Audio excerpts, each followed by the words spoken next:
So আজকে আমরা পড়ব যে পরবর্তী সিরিজের 11 থেকে 20 নম্বর কোশ্চেন আমরা করব। আগের ক্লাসে আমরা 1 থেকে 10টা কোশ্চেন করেছি। তো এই সিরিজের 1 থেকে আমরা 100টা কোশ্চেন আমরা প্র্যাকটিস করব। প্রত্যেকটা ক্লাসে আমরা 10টা করে কোশ্চেন প্র্যাকটিস করব।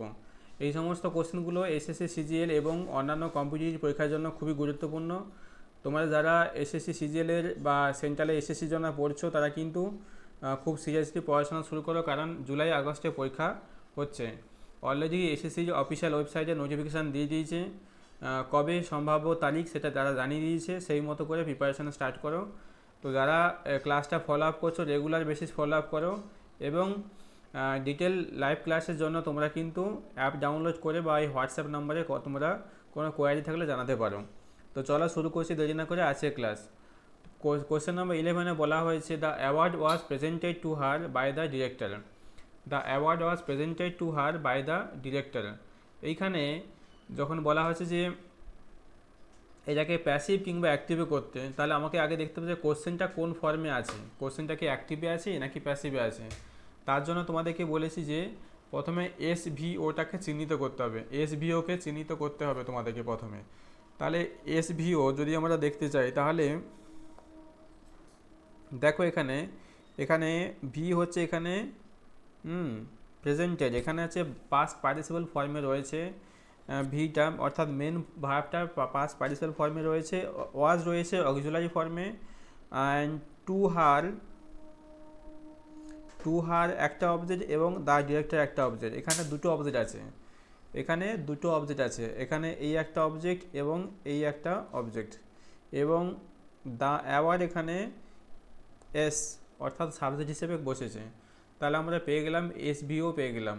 এই ওয়াজটা হচ্ছে এখানে অক্সিলারি ভার্ব, ওকে, বা হেল্পিং ভার্ব, যাই বলো না কেন একই ব্যাপার।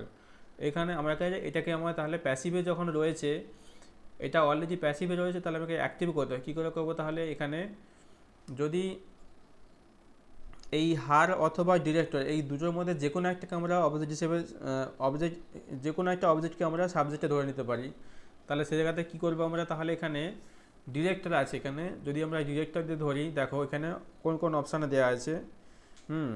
প্রথমে আমরা অপশান কেটে দিচ্ছি। দেখো এখানে বি দিয়ে বিটা হবেই না, কারণ এখানে অ্যাওয়ার্ড দিয়ে লিখেছে, এখানে অ্যাওয়ার্ড দিয়ে শুরু করেছে, অ্যাওয়ার্ড দিয়ে শুরু করলে যা হবেই না, হয় সি অথবা দ্য ডিরেক্টর এইটা দিয়ে শুরু করতে হবে। ঠিক আছে, তাহলে এইখানে সি একের দাগে একটা আছে, এখানে একটা আছে, এখানে একটা আছে, কোনটা ঠিক হবে এর মধ্যে? তাহলে দেখো প্রথমটা যদি দেখি আমরা, she presented the award to the director.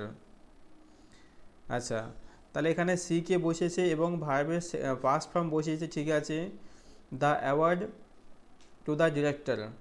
আচ্ছা, এবারে বাদ বাকিটা হচ্ছে, দেখো the director presented the award to her.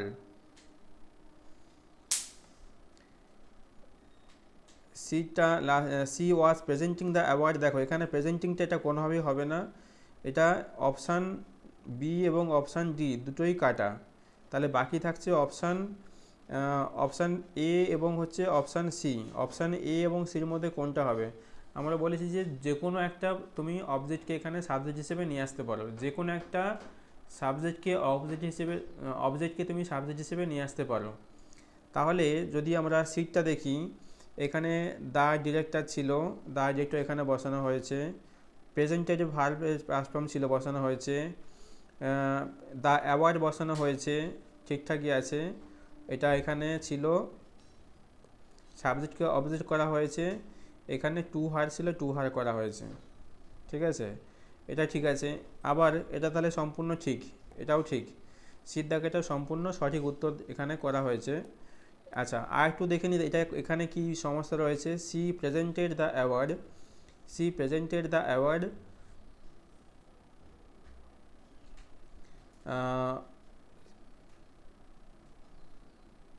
Two the director. দেখো এখানে সেন্সে একটা ভুল রয়েছে, অর্থাৎ সে ডিরেক্টরকে অ্যাওয়ার্ডটা দেয়নি। এখানে ডিরেক্টর তাকে পুরস্কারটা দিয়েছিল। তাহলে সেই অর্থে দেখতে গেলে এখানে অপশান সি হচ্ছে সঠিক উত্তর। ঠিক আছে, এখানে সেন্সটাকে ভালো করে বুঝতে হবে যে অপশান সিটা হচ্ছে সঠিক উত্তর। কারণ ডিরেক্টর হচ্ছে তাকে অ্যাওয়ার্ডটা দিয়েছিল, সে ডিরেক্টরকে অ্যাওয়ার্ড দেয়নি। তাহলে এই জায়গাটাতে এইখানে সেন্সটাকে ভালো করে বুঝে নিতে হবে। আশা করি এটা বোঝা গেল। কোশ্চেন নাম্বার 12 দেখো, next question number 12। Question number 12-এ কী বলা হয়েছে? The story of his uncle's mysterious disappearance was first heard by Rajat in his childhood. তো বলা হয়েছে the story of his uncle's mysterious disappearance was first heard by Rajat in his childhood. এখানে একই রকমভাবে প্রথমে এস ভিউটাকে আইডেন্টিফাই করতে হবে আমাদের।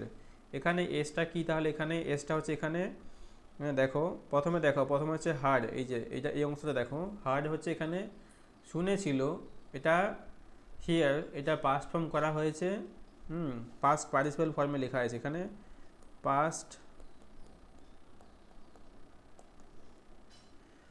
পার্টিসিপল, এটা হচ্ছে ভার্বে লেখা হয়েছে। তার আগে দেখো এখানে হচ্ছে ওয়াজ লেখা আছে, এটা হচ্ছে কি? এটা হচ্ছে একটা হেল্পিং ভার্ব হিসেবে এখানে, অক্সিলারি ভার্ব হিসেবে এখানে বসছে। আচ্ছা, বাই রজত, দেখো বাই হচ্ছে এখানে প্রেপোজিশন, আর রজত হচ্ছে এখানে কি? রজত হচ্ছে এখানে অবজেক্টের কাজ করছে, ঠিক আছে? তাহলে এখানে তাহলে সাবজেক্টটা কোনটা? তাহলে সাবজেক্টটা এইটাই হচ্ছে পুরোটা সাবজেক্ট। আমরা যদি ধরে নিই the story of his uncle's mysterious disappearance, পুরোটাই হচ্ছে এখানে সাবজেক্ট, ঠিক আছে? তাহলে রজত কি শুনেছিল? রজত আমরা এরকম সাজাতে পারি, রজতটাকে আমরা সাবজেক্টের জায়গাতে নিয়ে আসবো অবজেক্টের জায়গা থেকে, ঠিক আছে? দেখো রজত দিয়ে যেটা শুরু হয়েছে সেটাই হবে উত্তর। তাহলে রজত, এই দেখো, Rajat first heard the story of his mysterious disappearance in his childhood. তাহলে এইটা হচ্ছে তোমাদের সঠিক উত্তর হলো, এইটা কোশ্চেন নাম্বার বিটা হলো সঠিক উত্তর, ঠিক আছে? আশা করি এটা বোঝা গেল। কোশ্চেন নাম্বার নেক্সট দেখো, কোশ্চেন নাম্বার 13 দেখো। কোশ্চেন নাম্বার 13-এ কী বলা হয়েছে? যে my request should be considered, আমার my request should be considered, অর্থাৎ আমার অনুরোধটাকে রাখা দরকার, ঠিক আছে, উচিত। তাহলে সেই অর্থে এটা কী করা যেতে পারে এখানে? এটা কোন সেন্টেন্সের ভয়েস চেঞ্জ? এটা হচ্ছে যে এই সেন্টেন্সগুলোকে বলা হচ্ছে যে ইম্প্যারেটিভ সেন্টেন্স, ইম্প্যারেটিভ, এগুলো হচ্ছে ইম্প্যারেটিভ সেন্টেন্সের ভয়েস চেঞ্জ। ইম্প্যারেটিভ সেন্টেন্স মানে আমরা কি বুঝি? আমরা আগেও বলেছি যে ইম্প্যারেটিভ সেন্টেন্স বলতে আমরা বুঝি অর্ডার বা অ্যাডভাইস বা রিকোয়েস্ট, বা হচ্ছে প্রপোজ, এইগুলো আমরা বুঝি, ঠিক আছে? এগুলো আমরা বুঝি একই রকমভাবে। তাহলে দেখো এখানে তাহলে রিকোয়েস্ট শুড বি কনসিডার্ড, এটা অলরেডি প্যাসিভে করে দেওয়া আছে, শুড বি কনসিডার্ড বাই হুম, এই জায়গাটা উজ্জ্বল রয়েছে, এখানেও উল্লেখ নেই। বাই হুম এটা লেখার দরকার নেই, এখানে উজ্জ্বল রাখা হয়েছে, কারণ প্যাসিভ ভয়েসে অ্যাকশনটা হচ্ছে ইম্পর্ট্যান্ট, বিষয়টা গুরুত্বপূর্ণ, কে কাজটা করছে সেটা একদমই গুরুত্বপূর্ণ নয়। তাহলে এখানে রিকোয়েস্ট, দেখো যতগুলো সেন্টেন্স প্লিজ দিয়ে শুরু হয়েছে সবগুলোকে কেটে দিতে হবে। কেন কেটে দিতে? দেখুন এগুলো সব ভুল। কেন? আমি তোমাদেরকে ক্লু দিচ্ছি কেন ভুল। যদি প্লিজ দিয়ে কোনো সেন্টেন্স অ্যাক্টিভ ভয়েসে শুরু হয় তাহলে প্যাসিভ ভয়েসে এরকম লিখতে হতো, ইউ আর রিকোয়েস্টেড টু। যদি দেখো যে প্লিজ দিয়ে কোনো সেন্টেন্স শুরু হচ্ছে তাহলে সে জায়গাতে তোমাদের প্যাসিভ ভয়েস করার সময় এটা লিখতে হতো, you are requested two,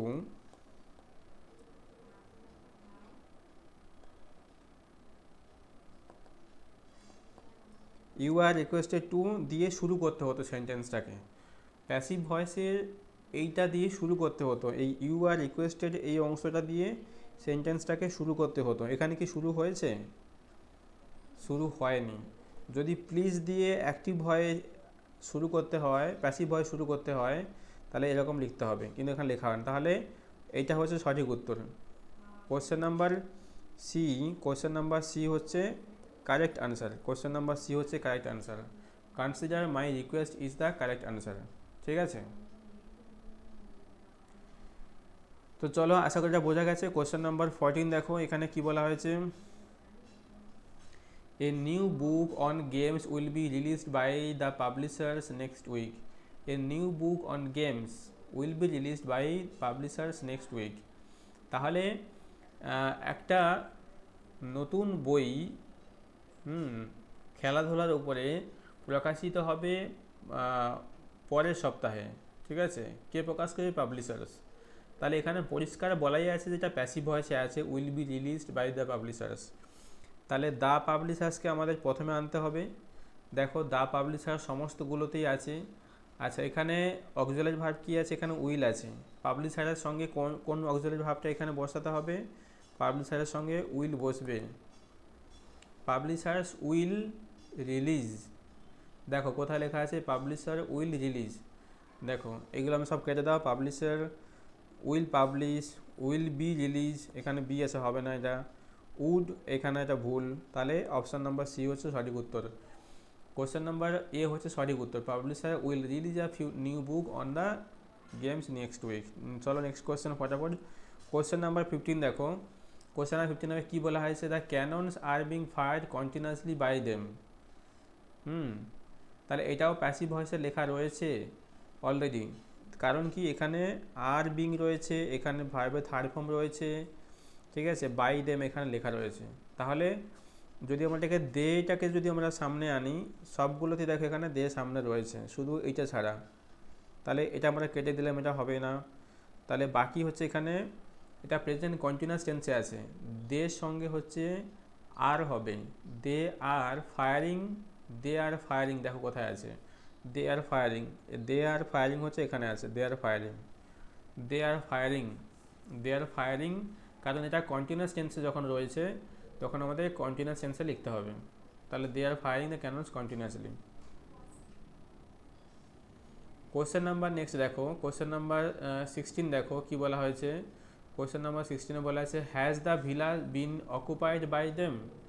has the villa been occupied by them, এটাও প্যাসিভে রয়েছে অলরেডি, এটাকে আমাদের অ্যাক্টিভে করতে হবে।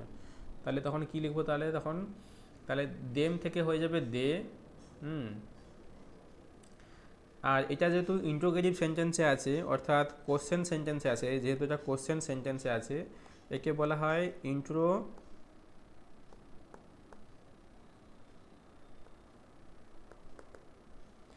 Interrogative sentence. ইন্ট্রোগেটিভ সেন্টেন্স অর্থ হচ্ছে যে কোশ্চেনমূলক বাক্য, অর্থাৎ যেখানে কোশ্চেন করা হয়। তাহলে এটা প্রেজেন্ট পারফেক্ট টেন্সের ছিল, প্রেজেন্ট পারফেক্ট টেন্সের প্যাসিভ ভয়েস ছিল। কারণ এখানে কি করে বুঝলাম? এখানে হ্যাজ দিয়ে শুরু হয়েছে, এখানে বিনকে অ্যাডিশন হিসেবে যুক্ত করা হয়েছে, অকুপাইড এটা হচ্ছে ভার্বের থার্ড ফর্ম করা হয়েছে, এটা দে থেকে দেম করা হয়েছে। তাহলে নিয়ম অনুসারে আমাদের যদি এটা করি, তাহলে প্রথমে হচ্ছে দের সঙ্গে হ্যাভ আনতে হবে। দেখো, দের সঙ্গে আমরা যদি আমরাকে এটা অ্যাসার্টিভে করি, অ্যাসার্টিভ ফর্ম কী হবে? তাহলে এর অ্যাসার্টিভ ফর্ম প্রথমে করে নাও। এর অ্যাসার্টিভ করলে কি লিখবো? তাহলে আমরা they have occupied the villa, এটা হচ্ছে assertive form, they have occupied the villa. তাহলে এটাকে যদি আমরা ইন্ট্রোগেটিভে করি, তাহলে কি করব? এটা ইন্ট্রোগেটিভ করলে কি লিখবো? তাহলে ইন্ট্রোগেটিভ করলে শুধু এই হ্যাভটা হচ্ছে আগে চলে আসবে, এই হ্যাভটা হচ্ছে এখানে চলে আসবে, এই হ্যাভটা আগে লিখবো আমরা। হ্যাভ দে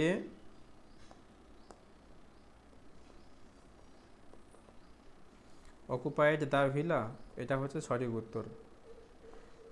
কারণ কি, কোশ্চেনমূলক বাক্য করার সময় প্রথমে হচ্ছে একটা হ্যাভ বা মানে অক্সিলারি ভার্বকে বসাতে হয়। তাহলে দেখো এখানে কোথায় লেখা আছে এরকম উত্তর, হ্যাভ দে অকুপাইড, এটা সিটটা হচ্ছে সঠিক উত্তর। তাহলে কোশ্চেন নাম্বার সি হচ্ছে সঠিক উত্তর, ঠিক আছে। কোশ্চেন নাম্বার সি সঠিক অ্যান্সার, এগুলো সব ভুল। কোশ্চেন নাম্বার সি হচ্ছে রাইট অ্যান্সার, ঠিক আছে। নেক্সট কোশ্চেন দেখো, কোশ্চেন নাম্বার 17। আর আমরা 4টে কোশ্চেন করব আজকে ক্লাসে, বাকি পরবর্তী ক্লাসে আমরা করব। বলেছে মানু উইল টেল হার লেটার, এটা প্রেজেন্ট টেন্সের ফিউচার টেন্সের অ্যাক্টিভ ভয়েসে রয়েছে। এখানে দেখো এখানে হচ্ছে যে হার হচ্ছে এখানে অবজেক্ট, এখানে টেল হচ্ছে মেন ভার্ব, উইল হচ্ছে এখানে অক্সিলারি ভার্ব, মনু হচ্ছে এখানে সাবজেক্ট। ঠিক আছে, এগুলো সব বোঝা গেল।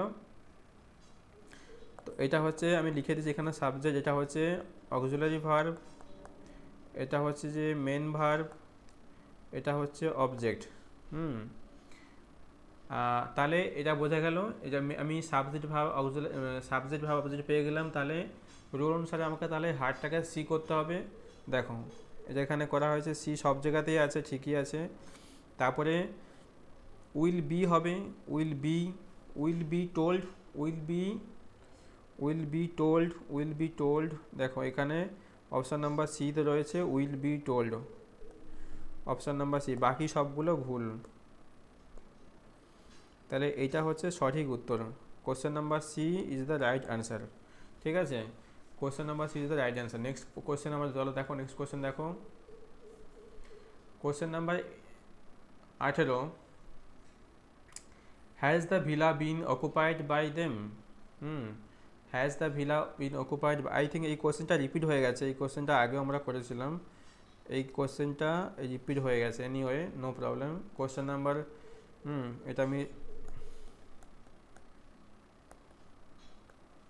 এটা রিপিটেড হয়ে গেছে, আমরা অলরেডি করেছি। কোশ্চেন নাম্বার 19 দেখো, her phone can not be switched off by my father. ঠিক আছে, তাহলে মাই ফাদার এটা এখানে অবজেক্ট, মাই ফাদার এখানে অবজেক্ট হিসেবে কাজ করছে। সুইচড অফ এটা হচ্ছে পুরোটাই হচ্ছে এখানে ভি, আর ক্যান নট বি এটা হচ্ছে অক্সিলারি। হার ফোন এটা হচ্ছে কি, হার ফোনটা হচ্ছে এখানে সাবজেক্ট হিসেবে কাজ করছে। তাহলে মাই ফাদার দিয়ে আমাদের সেন্টেন্সটা শুরু করতে হবে। মাই ফাদার এখানে ক্যান বি ছিল, তাহলে ক্যান বিকে চেঞ্জ করলে অ্যাক্টিভ ভয়েসে কী হবে, শুধুমাত্র ক্যান হবে। ঠিক আছে, যেহেতু এখানে ক্যান নট ছিল তাহলে সেটা ক্যান নট লিখতে হবে। My father can not switch of her phone. Question number দেখো, কোশ্চেন নাম্বার ডিতে তাই লেখা আছে, কোশ্চেন নাম্বার ডিতে তাই লেখা আছে। ঠিক আছে, তাহলে question number D is the right answer. Question number 20, last question আমাদের আছে ক্লাসে। The wounded man was being help by a few man. দেখো এখানে এ ফিউ ম্যান এখানে লেখাই আছে, এখানে এ ফিউ ম্যান হচ্ছে এখানে অবজেক্ট হিসেবে রয়েছে। তাহলে এ ফিউ ম্যান দিয়ে আমাদের শুরু করতে হবে সেন্টেন্সটা। তাহলে a few man was being help, অর্থাৎ এটা পাস্ট টেন্সের কন্টিনিউয়াস টেন্সে ছিল, ওয়াজ বিং হেল্পড। তাহলে যেখানে দেখো আ ফিউ মেন এটা হচ্ছে এখানে প্রেজেন্ট টেন্স, এটা তাহলে হবে না, প্রেজেন্ট টেন্স হচ্ছে কেটে দিলাম। ওয়াজ হেল্পিং হবে না, ঠিক আছে, কারণ এখানে উন্ডেড ম্যান দিয়ে শুরু করা হয়েছে, আমাদের শুরু করতে হবে এ ফিউ ম্যান দিয়ে, এটাও হবে না। বাকি অপশান পড়ে থাকলে হচ্ছে বি। ঠিক আছে, তাই হচ্ছে আমাদের বি হচ্ছে রাইট অ্যান্সার। তো আজকের ক্লাসে এইটুকুই থাকছে, এবং পরবর্তী ক্লাসে 21 থেকে 30 সিরিজের কোশ্চেন করা হবে। এরকম করে আমরা 1 থেকে 100টা কোশ্চেন প্র্যাকটিস করবো, অল আর প্রিভিয়াস ইয়ার কোশ্চেন, যেগুলো খুবই ইম্পর্টেন্ট ছিল, এবং প্রিভিয়াস সমস্ত ইয়ারের কোশ্চেন এসছে, এবং আগামী পরীক্ষাতেও এই ধরনের কোশ্চেন আসার খুবই সম্ভাবনা রয়েছে। তো তোমরা কিন্তু একটা ডাউনলোড করে, এবং হোয়াটসঅ্যাপ নাম্বার দেওয়া আছে, সেখানে তোমরা কোনো কোয়ারি থাকলে জানাতে পারো। এছাড়া তোমরা কমেন্ট সেকশন করে কমেন্টে জানাতে পারো, এবং তোমরা সাবস্ক্রাইব করো, এবং কিছু জানানো থাকলে নিশ্চয়ই কমেন্ট করে জানাতে পারো। দেখা আছে পরবর্তী ক্লাসে।